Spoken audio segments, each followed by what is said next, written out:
un oncle à ma mère.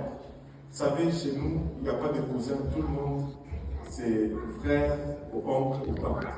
Cousin, le mot cousin n'existe pas dans la langue. Et je ne sais pas dans vos langues. En Afrique, il n'y a pas de cousin. Si tu dis à quelqu'un, c'est mon cousin, il est insulté. Ça dit que tu l'éloignes. Il faut dire, c'est mon frère. et cet oncle, éloigné de ma mère, allait d'un village à un autre. Et pendant qu'il marchait, il a vu de loin un lion. Il a dit, oh non, là je suis foutu. Il a commencé à fuir. On n'a jamais su si le lion l'avait vu ou le lion ne l'avait pas vu. Mais en courant, il a trébuché, il est tombé. Mais le lion qui venait en arrière, il a juste mis ses pattes en avant.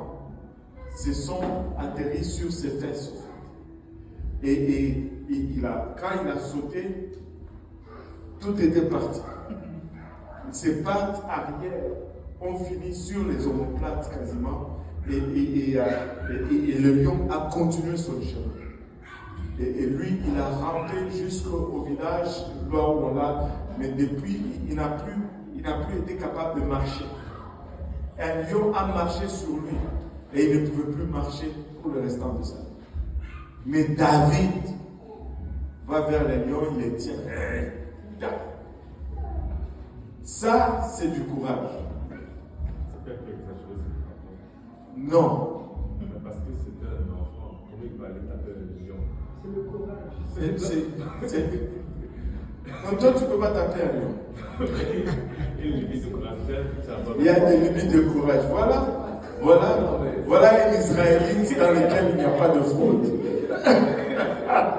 Parce que j'aimerais savoir un peu l'histoire qu'il raconte. Parce que comment un enfant va aller taper un lion, le saisir à la gorge. Déjà, il est petit, le lion pèse beaucoup plus que lui. Là. Ça n'a pas de sens. Et après, il dit qu'il va taper un ours. Mais est-ce qu'il a tapé le géant qui était plus grand qu'elle? Oui. Je vais revenir à lui. Par rapport à ce que tu dis, si on se parle de courage et tout ça, mais quand on voit dans Genèse 1, là, je pense que c'est le verset 26, au 27, quand il dit qu'on nous a donné comme le pouvoir de. C'est quoi ça dit? Ça dit. On nous donne domination sur tous les animaux de la terre. Mais pourquoi aujourd'hui on a cette crainte comme ça? Parce que regarde, il y a une différence. C'est que Genèse 1, là, c'est avant qu'on mange le fruit. Et quand on a mangé le fruit, là, tout a été bouleversé. On a perdu tout ce qu'on avait. On a perdu. Avant, on n'avait même pas à avoir peur du lion parce qu'il ne mangeait pas la viande. Il mangeait aussi l'herbe. C'est pourquoi on pouvait jouer avec lui, même sans crainte. Mais même jusqu'à aujourd'hui, à vrai dire, le lion a peur de l'homme. Je vais arriver. Si le lion est intimidable, j'ai déjà montré cette vidéo, le voleur de viande. C'est ces gens qui sont, en tout cas, eux, ils sont plus courageux que David. C'est pas un lion, il y avait comme 16 lions. Ils étaient à 3 seuls. Ils se sont levés, ils ont commencé à marcher vers les lions. Et les lions les ont vus. Ils ont dit, mais c'est quoi ça? Et les lions ont pris fuite. Ils sont allés, ils ont coupé la cuisse de l'animal, ils sont partis avec. Eux, ils ne chassent pas, mais ils volent la nourriture que les lions chassent. Et ils sont... C'est un autre niveau. Maintenant, la particularité avec David, c'est que ce n'est pas, et c'est là où on veut arriver aujourd'hui. Si je réalise que ce n'est pas moi qui est en train d'aller se battre, c'est Dieu qui se bat à travers moi. Tu peux tuer le monde. Il y a tellement des histoires invraisemblables dans la Bible. Samson qui tue, je ne sais pas, d'abord Samson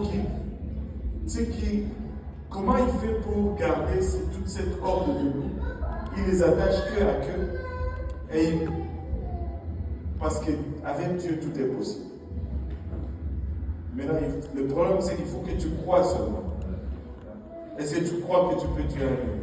Bon, tu vois, tu peux y arriver. Donc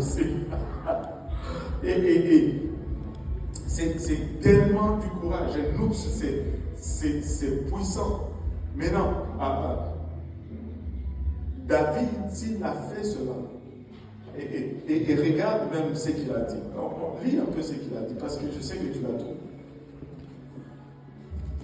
David dit encore, l'Éternel qui m'a délivré de la griffe du lion, de la part de l'eau, me délivrera aussi de la main de L'Éternel qui m'a délivré. Ah, si tu as Dieu, tu peux tuer même 17 lions à main nue. Mais il faut avoir Dieu. Et le problème, c'est que nous avons très peu de Dieu et nous avons beaucoup de notre société. Et la clé, c'est de se débarrasser de tout ça et d'acquérir le plus de Dieu. Et on va y arriver. On va y arriver.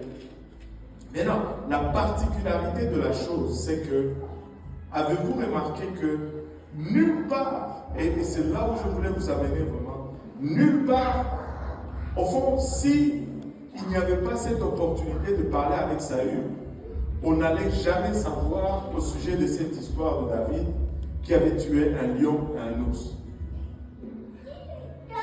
Il l'a fait, mais ce n'est pas ce qui nous est raconté à son sujet. C'était fait dans le secret. Et c'est pourquoi il est très important que nous gagnions des batailles en secret.